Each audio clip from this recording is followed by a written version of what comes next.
আসসালামু আলাইকুম রহমতুল্লাহ। এই কপির চারাগুলো হচ্ছে বাঁধাকপি, নামধারা সিড NS43। আমার এই চারার বয়স হচ্ছে আজ 22 দিন। দেখুন, আগাম বাঁধাকপির চারা রোপণ করেছি। আপনার তাপমাত্রা সহ্য করতে পারবে না বলে উপরে দিয়েছি, আপনার সামিয়ানার মতন করে টাঙ্গে দিয়েছে। দেখুন, কাপড় দিয়েছি উপরে কাপড়। আমার এই মূল জমিতে আমি চারাটা আর 2 দিন পরে লাগাবো।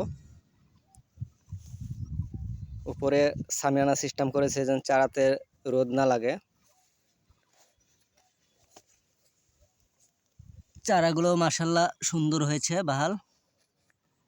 এই যে আমি ভিতর দিয়ে দেখেন, ক্যামেরা দেখাচ্ছি, সুন্দর হয়েছে চারা।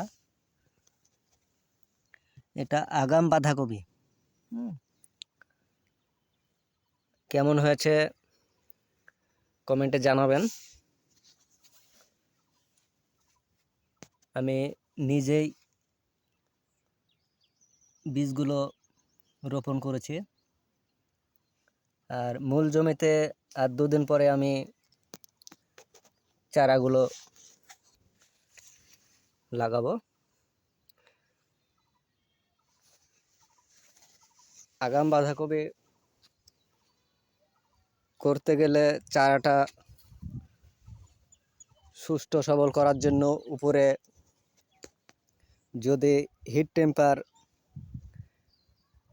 রক্ষা করার জন্য এরকম কিছু না দেওয়া হয়, তাহলে চারাগুলো ভালো হবে না, রোদে চারাগুলো পুড়ে যাবে। এই যে আমি ভিতর দিয়ে দেখেন, এটা ওপর, এটা ভিতর দিয়ে দেখাচ্ছি। চারাগুলো কেমন হয়েছে দেখাবেন। কোনো পোকা নাই, কোনো ছত্রাক নাই, মাশাআল্লাহ, সবই আল্লাহর দান। তো চারাগুলো কেমন হয়েছে একটু জানাবেন। আর এরকম চারা কীভাবে করতে হয়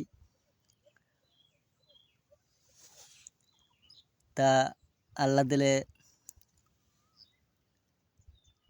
অভিজ্ঞতা যতটুকু হয়েছে, মাশাআল্লাহ,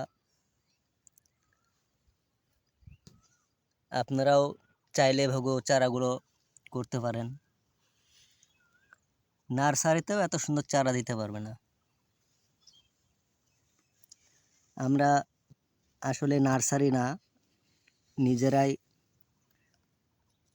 লাগাবো, এর জন্য চারাগুলো ফেলেছি জমিতে। আর এখান থেকে মূল জমিতে লাগাবো আর 2 দিন পরে। এটা আগাম বাঁধাকপি।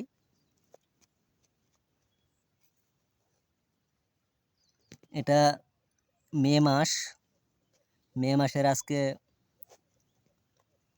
8 তারিখ। এই সময় বাঁধাকপি চাষ করলে একটু কষ্ট হয়, কষ্ট না করলে তো আর কৃষ্ট মেলে না। তো আপনারাও চেষ্টা করবেন আগাম কিছু করার। আগাম সবজিতে একটু কষ্ট বেশি, কিন্তু ফসল ফলাতে পারলে দামটা ভালো পাওয়া যায়। চারাগুলো কেমন হয়েছে কমেন্টে জানাবেন। আসসালামু আলাইকুম ওয়া রাহমাতুল্লাহ।